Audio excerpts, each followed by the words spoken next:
Two topics that you wouldn't think go together would be business protection and referrals. Okay, well, you're right, because they don't really. But you are going to want to stick around for this episode as we dive into both. You are not just another hustling salesperson. You are the expert, the resource, the valuable partner for your clients. And how you grow your business should reflect how your clients see you. Welcome to the Roadmap to Grow Your Business podcast. We generate referrals without asking, build positive client experiences, and help you take control of your business. Here's your charmingly sarcastic host, Stacey Brown Randall. Hey there, and welcome to episode 194 of the Roadmap to Grow Your Business podcast. I'm your host, Stacey Brown Randall. Real quick, before we dive into today's episode, I want to give a shout out to another one of our Building a Referrable Business clients. Yes, that is right, to Adam.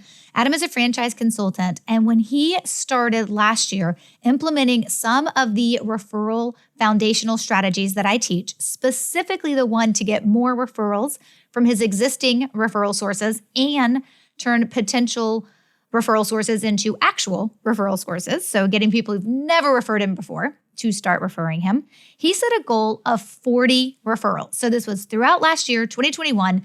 He set a goal of 40 referrals to be received. Now remember, guys, when folks set goals, it's typically double or triple, and then sometimes quadrupled what they've averaged before. So typically when you look at a number like 40, that probably means, and I don't have the exact numbers in front of me, but that probably means that Adam's numbers were somewhere in the 10 to 20 range that he would receive on average year over year. And the goal that we set was then 40. And that's because he was implementing two of the foundational strategies. There are three, but he was just implementing two to start with. He's now in BRB implementing the third strategy amongst a lot of other situational strategies as well. But his goal was 40 referrals in 1 year. How many did he receive? Drum roll. I don't even know if you can hear that. 55 referrals in 1 year. Congratulations to Adam. And what's really cool is that he increased the number of his referral sources from 22 to 40. So 2 huge goals hit there. Not only did he surpass his goal and receive 55 referrals in 1 year, he also did it by almost doubling his referral sources, new people referring him, from 22 to 40. Congratulations, Adam. Okay, let's dive into today's episode. So this one's a really fun one for me, and you're going to see me do a few more of these throughout the year. We've actually got a couple more on deck that I'm really excited about. And this is where I'm actually reaching into my community of my clients, and I am locating and finding people who have like really good business advice to share, in addition to the fact that they're a client of mine, so we can also talk about the referral success that they're having. Now, the truth is, I only know that they're amazing as the business expert that they are in whatever they do, right? And whatever that their service is or product is. I only know that they're amazing and awesome because they're in one of my programs. They're either in BRB or GBR, referring machines, et cetera, et cetera. So they're even in one of my programs, and then they're somewhat active, which means they're asking questions in the Facebook group, or if they're in BRB, they're showing up weekly to our sessions and they're doing their onboarding and their milestone calls with me and things like that. So I get to know them, and I get to know how really stinking smart people are that I have the privilege of working with. And sometimes I have a conversation with them. I'm like, yep, you've got to be on the podcast because this is information other people need to know. So today I'm super, super excited to have my buddy Joey on. He is just an awesome, awesome guy. And he is going to talk a little bit today about business protection. And then, of course, we're also going to talk about his referral success because he's been in the program for a while and having great success. And he actually had a team member go through, he went through Growth by Referrals, the GBR program. He had a team member go through it.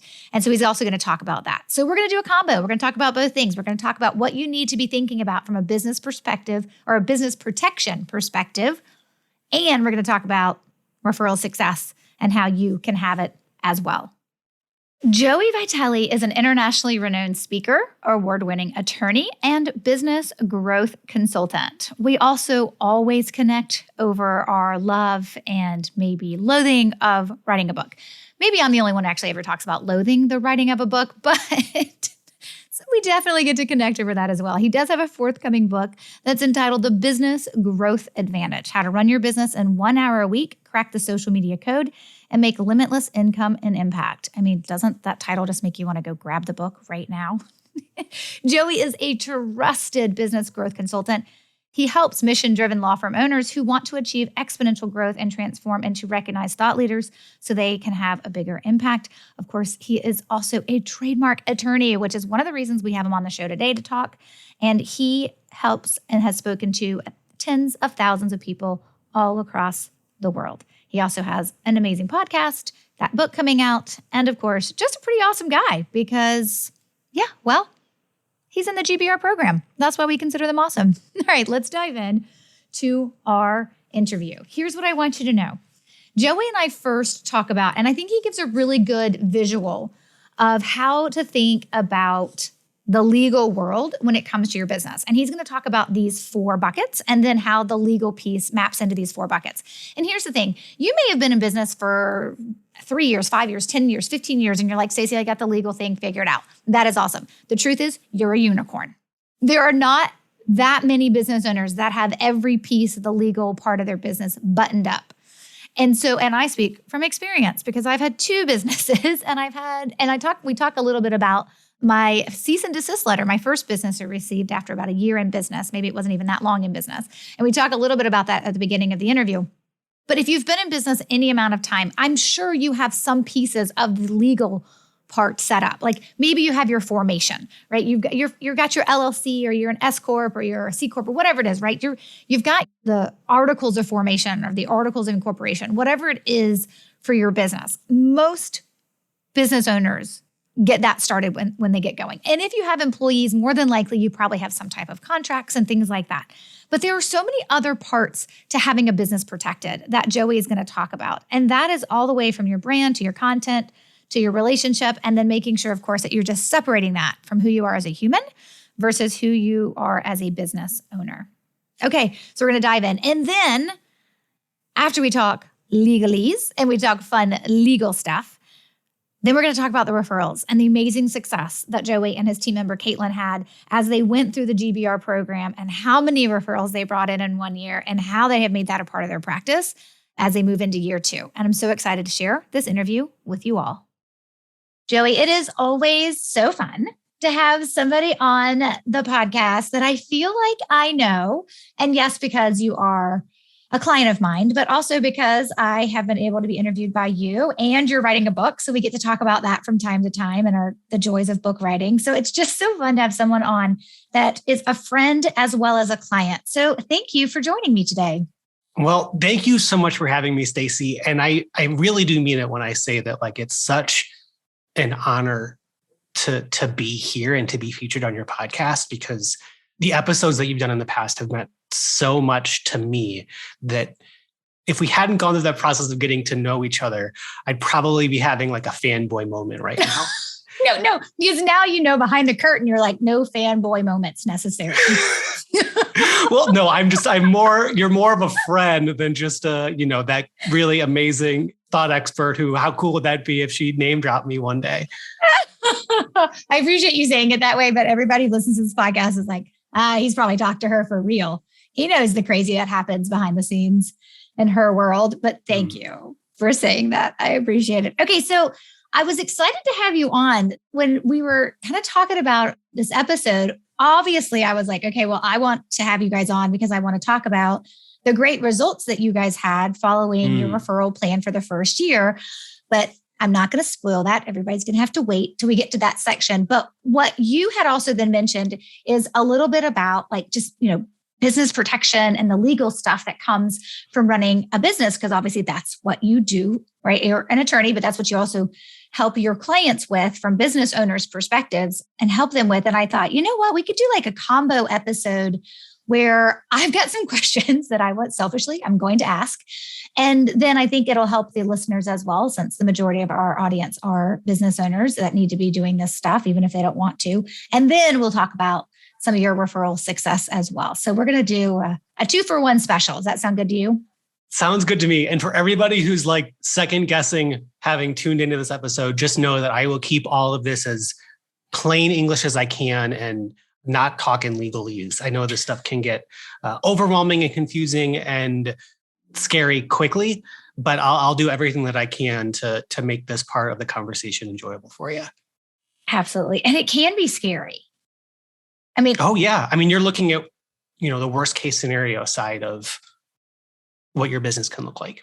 Yeah, totally. I mean, I don't think I've ever talked about this before in the podcast. I think other people know this story, but I remember with my first business, that's the one we talked about, the HR consulting firm that failed.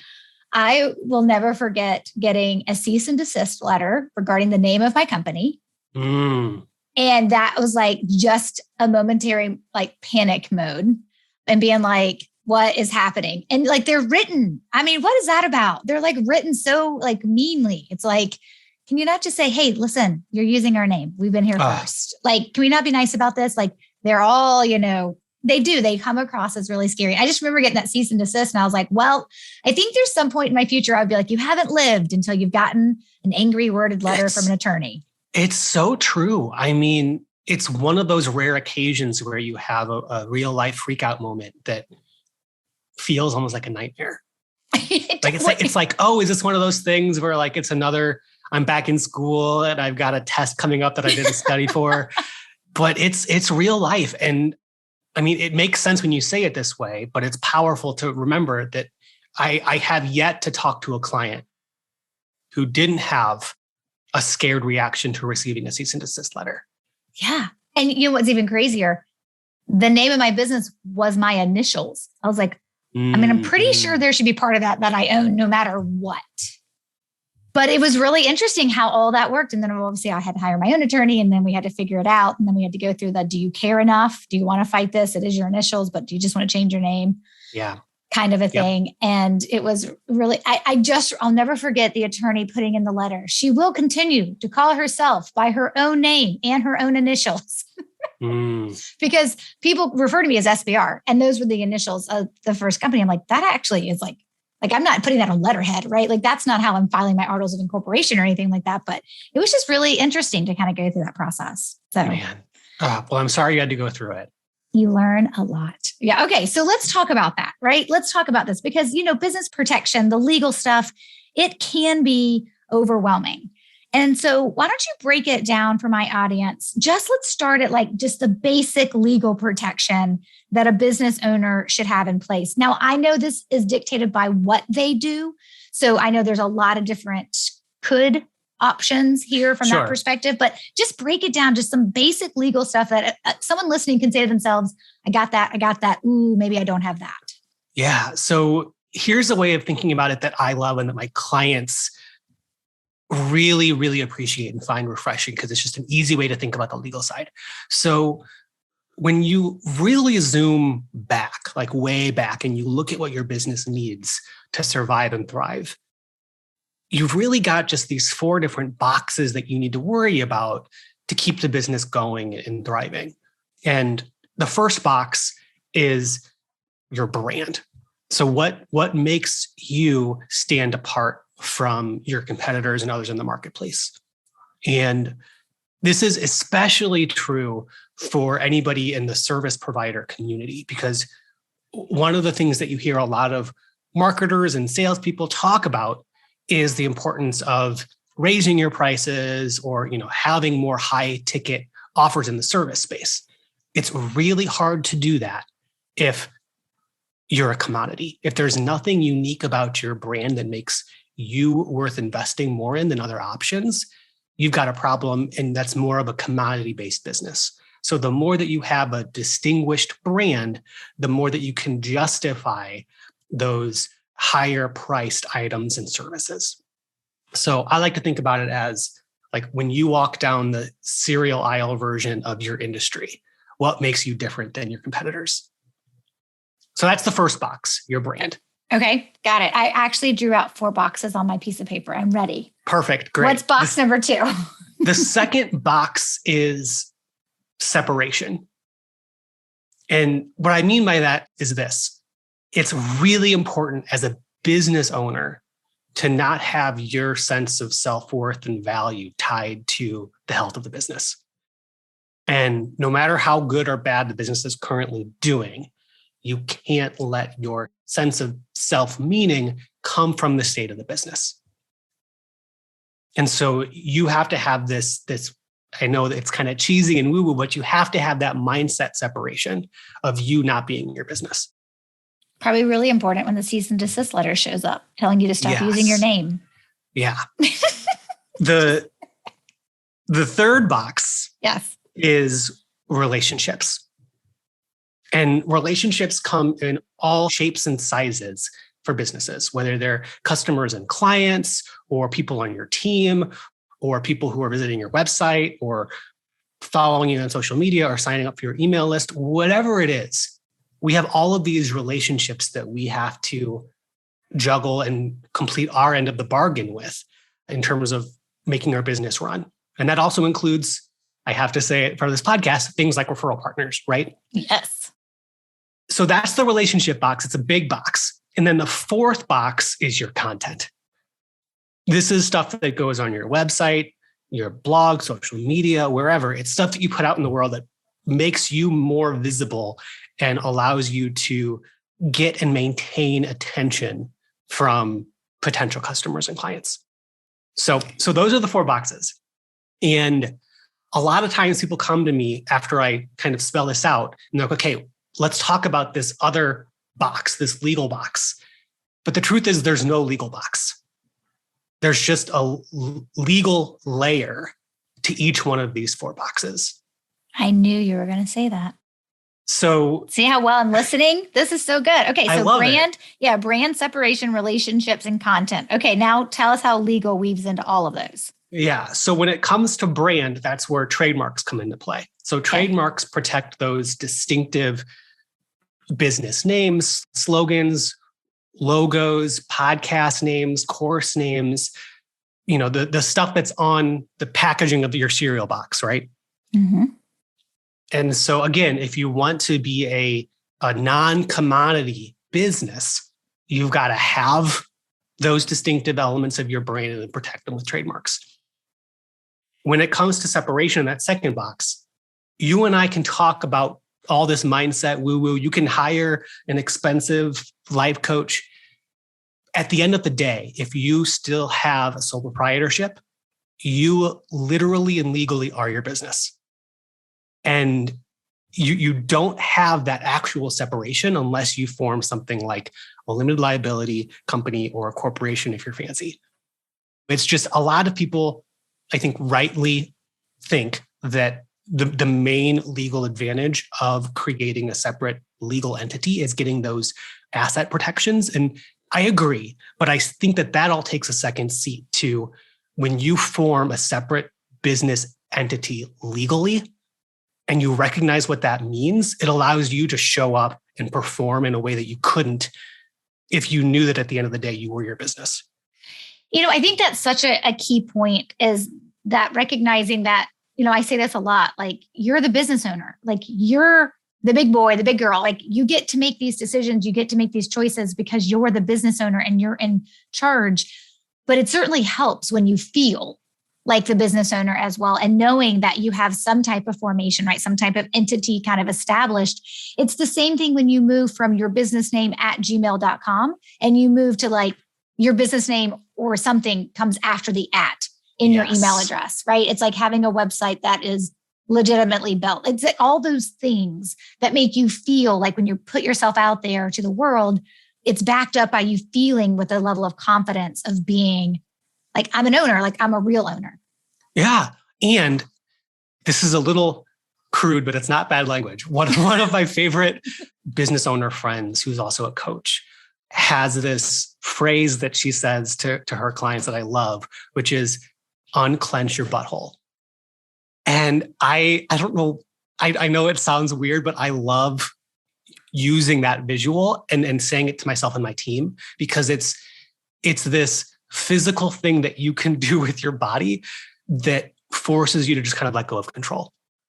And the more we try and operate our business with a clenched body or with our foot always on the brakes, if you like that better, the harder it is to grow your business. So true. Yep. And mindset is the start of all that. Okay. So then tell us about the legal within relationships. Yeah. So that's where contracts come into play. And there are all kinds of ways that a contract can look, whether it's in writing and people sign it, or it's the terms of use at the bottom of your website, or even just kind of a email back and forth. Here's what it's going to look like. Here's what you can expect from us. I'm thinking in the context of a referral strategy plan. Like here's what you can expect as someone who's sending us work constantly. And here's what we hopefully can expect from you out of it. Like when you make a referral, you'll send an email introducing us to the person that you're referring us to and explicitly state that it's a referral. See, I listen to what you're saying, Stacey. You do. But I'll tell you what, it's like everyone's listening right now. There's like, Joey, I wish all the people who sent me referrals did it exactly the way you just said it. We're still working on some folks actually being able to do that. But yeah, absolutely. But that can be an agreement, right? Of, moving forward, what can the best case scenario of us working together or collaborating together look like? And can we agree on how we're going to do that moving forward? Yeah. And I think probably with some folks that are like, I think some people could have the referral partners or referral sources, or maybe it's even more of a strategic alliance where they have somebody doing the referral piece and they actually do have those kind of conversations. Obviously, as you know, most of the way that I teach that is more about just how you take care of that relationship from that perspective. But yeah, I definitely think that there are probably ways in which, depending on the type of relationship you have with the person who's going to refer you, particularly obviously if you're in a strategic alliance, that looks a little bit different. And then obviously affiliates being totally different when compensation is being given. But again, agreements need to be there as well. I guess it could also be like employment contracts too, right? Like that's all in the relationship bucket. Totally. Absolutely. Let's talk about then the fourth box, content. Where does legal weave into that? So I'll talk about this fourth one, and then there's a very kind of short next stage to this framework. So the fourth box is content, and that's where copyright laws really help you out. I don't want to get too into the weeds of copyright because it can get confusing and complicated fast. But I will say that a lot of people get confused between trademarks and copyrights. And that's a really helpful way to think about it in terms of trademarks protect your brand and copyright protect your content. And your opinion of the content is anything that you're putting out from a visibility perspective and any place you're putting it. Like you said, social media, your articles or your blog on your website, on a podcast, like all the places from that copyright perspective of protection. Yeah, I will say trademarks and copyrights both fall under this umbrella of intellectual property rights or IP rights. And the world of intellectual property is weird. One of the things about it that makes it so weird is that there are different layers of trademark rights and different layers of copyrights.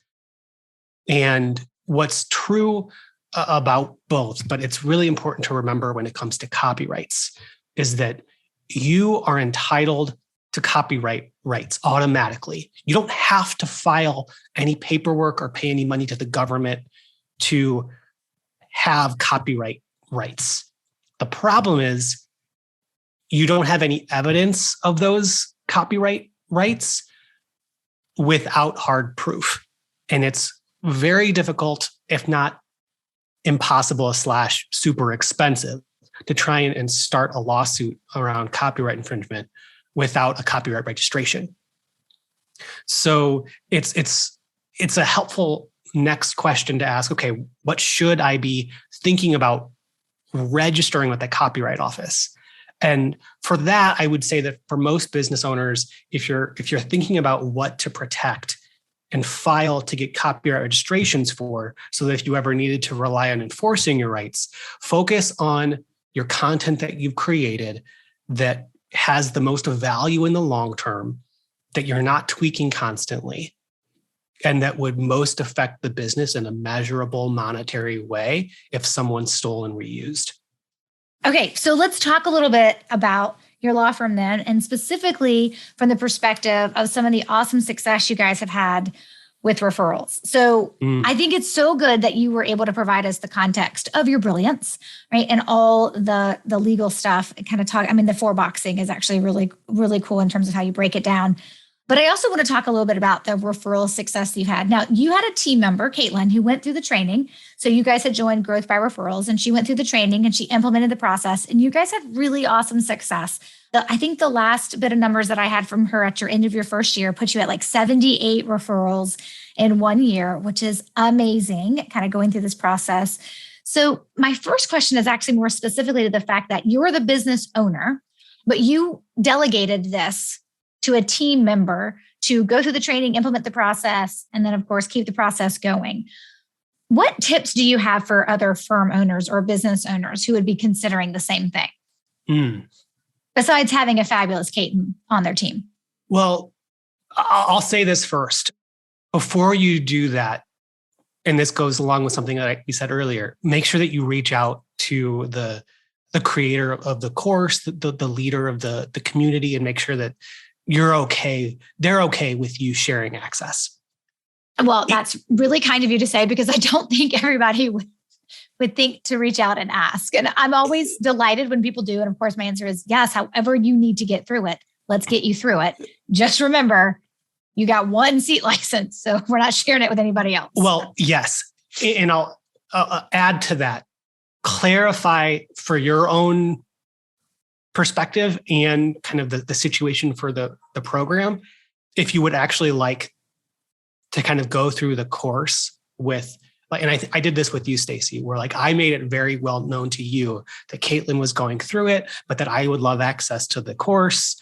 And I didn't want you to get thrown off by getting stuff from one of my teammates, but then also having me in the Facebook group.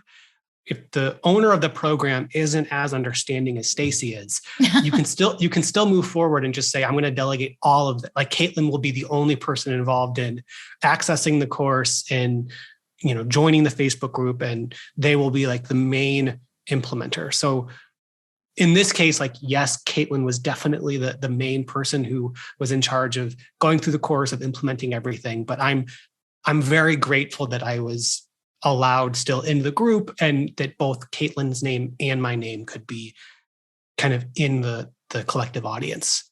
Yeah. And I would say, I think the other thing that made this work is that this wasn't something you heard about in passing, and you made a snap decision without a lot of thought and research to decide to purchase, to then have one of your team members go through and then try to figure out really what you were wanting them to do with it and what it would ultimately look like. Like, you had heard about me from another attorney. You had made a decision. You had read the book. You'd listened to the podcast. Like, you had probably more than skimmed the page that gives you all the details. God bless you. Yep. Skimmers make it really hard.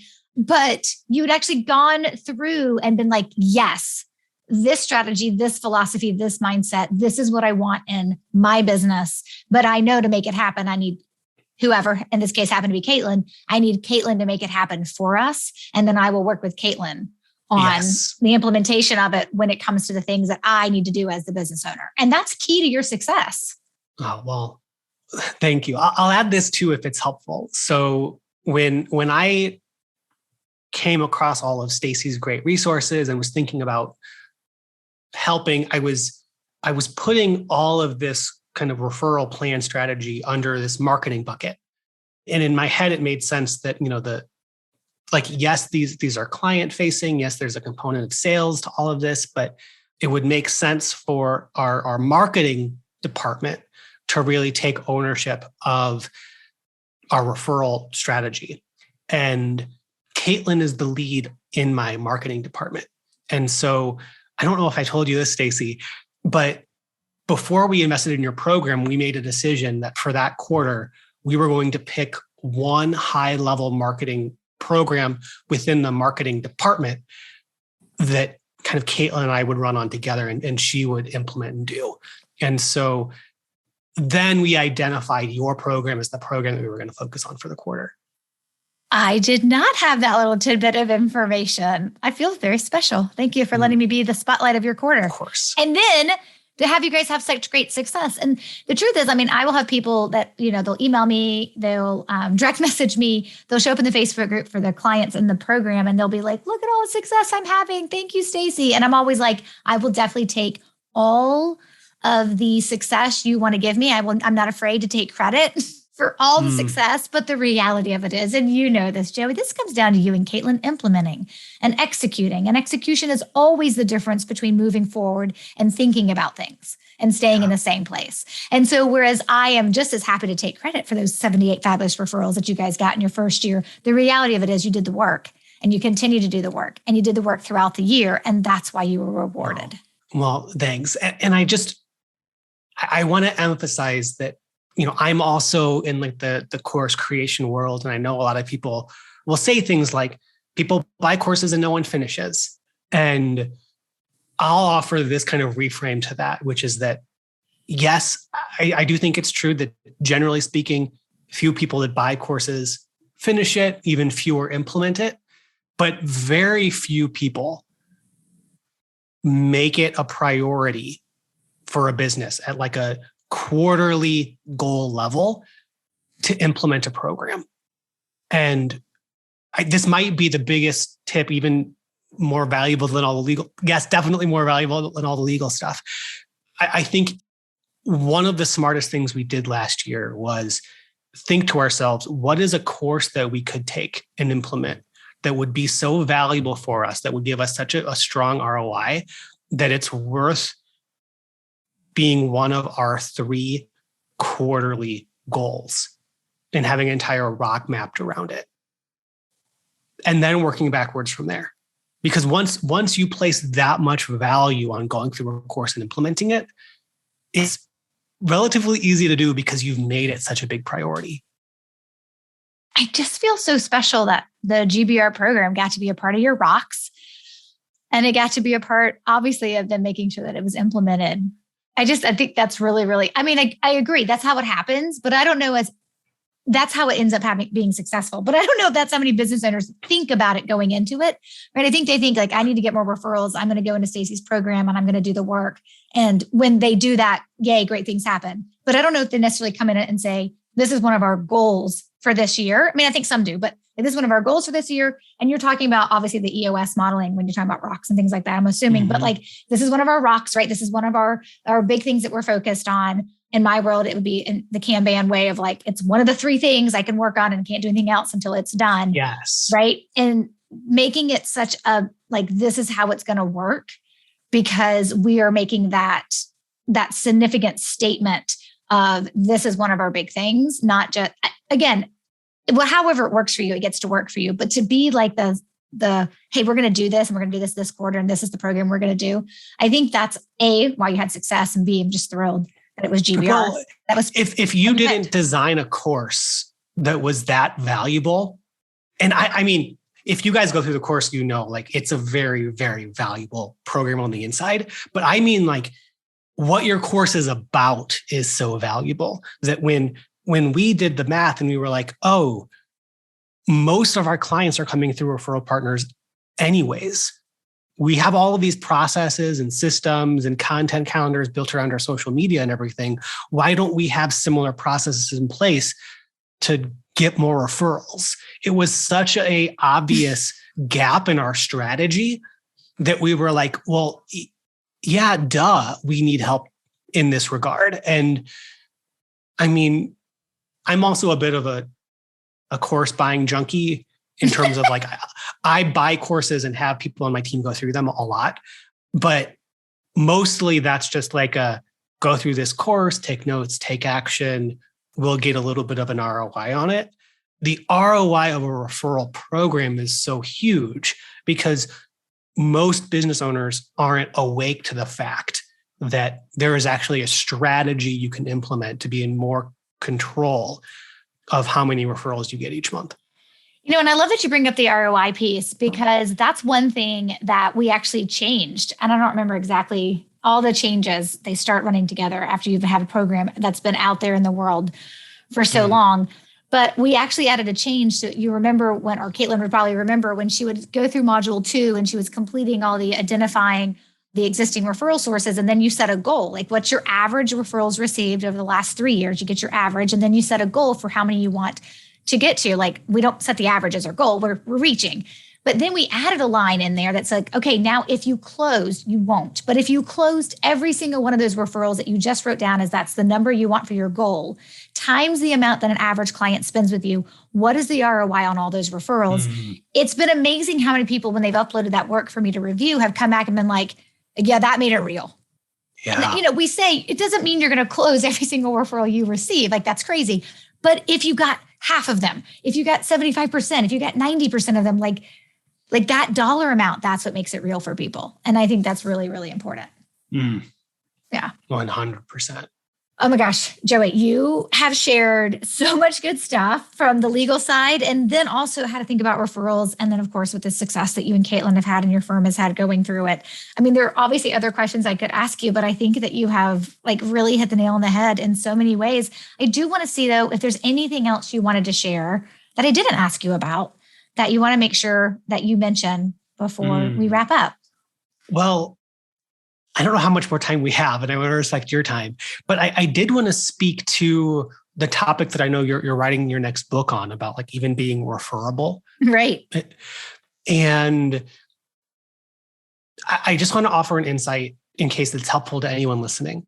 I'm not one of your, law firm owners who spent 20 years at a firm, built a lot of confidence, became partner, and then decided to go out on my own.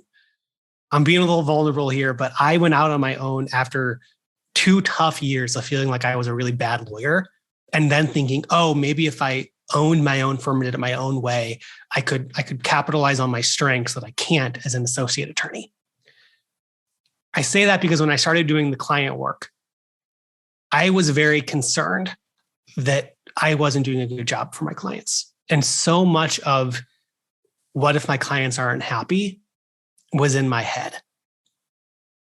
And one of the things that I now love about our business, and again, I'm so grateful to you, Stacey, in so many ways that you don't even know, but the fact that our firm is now set up where I'm not as involved in the day-to-day operations. And I'm also have someone steering the ship in terms of referral strategies. It allows me to have that mental space and separation between these important relationships so that I'm not always in my head thinking, oh, is that good enough for that person? Were they upset with me but didn't say something? And so I think for me, a huge battle of how can I be referral worthy is not creating stories in my head about me actually not being referral worthy. And as much as I'm looking forward to all of the tidbits that you're going to share in your book, I'm really grateful for you first starting to talk about referral strategies, because that kind of kicked me out of that seat of it shifted my focus from how can I deliver the best experience to my clients to how can I focus on building referrals. And if I don't get what I'm looking for with that action, then maybe there's some problems with how the firm is operating. Yeah. Oh gosh, I'm so glad you said that. That's such a good way to think about it from that referable versus getting referrals perspective. Because I do have some people who come to me and they're like, hey, I don't really get any referrals. Is there something wrong with my business? I'm like, not necessarily. Like it just could be that you generate business in other ways. And it depends on what strategies you've been following. And if you haven't made space for referrals, they don't fall from the sky. Like that's like, it's like, you don't need to feel bad if you haven't gotten any because they haven't fallen from the sky. Like you do actually need to be intentional about it. So, I didn't think about writing my book in these orders, but I do think as to what you're saying, that certainly helps for people to kind of connect with it in a way of like, hey, let's focus on some referral strategies. And then we can kind of come back around if needed, or just to make it better, right? From that referability perspective and being referable. Yeah. Oh my gosh, Joey, I can't thank you enough for being on our show today. Thank you so much. And you are welcome back anytime. Wasn't that just an awesome interview. I am so excited to be able to share Joey's results of 78 referrals received in 1 year. It's just so exciting. And I love the fact that he is like a case study of somebody who bought into the philosophy, understood that, hey, this referral thing is going to be a priority for us this one quarter. And because I have a team, and I get it, not all of us do, right? And because I have a team, I'm going to assign it to somebody on my team who's going to run with it. But Caitlin was able to succeed because she had her bosses, the CEOs, Joey's, buy-in. And having that buy-in and knowing that he has determined, hey, this is a great strategy that we're going to implement, you go off to the races and do it. That is why she was able to be successful. And that is why she was able to be like, when Joey reached out and it was like, hey, can Caitlin kind of take my seat, but I still want to be around? I'm like, of course. Like, that's just one thing that we do here with our programs is particularly like for folks now in BRB, like you may be the person, the business owner in BRB, but more than likely your assistant or somebody else is also getting emails and they're the one showing up to the meetings and asking questions and doing the work on your behalf. And I'm holding them accountable. So that's definitely an option. There's also a lot of business owners where it's me holding them accountable. They don't have an assistant or a team member that's doing it for them. But I do love how Joey broke down what it looked like to be, for Caitlin to be successful. It was because he had already decided he was buying into this. He agreed with it. And then it was part of their rocks that they did moving forward for one of the quarters. And they dug in and did it and then executed on it throughout the year. And then guess what? They had success. Because that's how it's supposed to work. You can't be falling off the wagon all the time when you're trying to generate referrals. If you want to generate referrals consistently, you can't be falling off the wagon all the time. And they didn't, and they were consistent with it. And here they go into year 2. Of course, I'm going to link to all Joey's social media and Joey's website and all the good stuff that you can find Joey on the show notes page for this episode at stacybrownrandall.com/194. That's 194 for episode 194. And of course, Stacy has an E. And I don't even have to mention, if you love this podcast, please leave a rating and a review because Joey already did it for me, which was super awesome. And I appreciate him so much for doing that. Okay, next week coming up, we have episode 195. And we're going to be talking about something really, really important about putting your busyness into perspective. Until then, my friends, take control and grow your business. Bye for now. Thanks for listening to the Roadmap to Grow Your Business podcast. To access all resources and links mentioned in today's show and to connect with Stacy, head over to www.stacybrownrandall.com.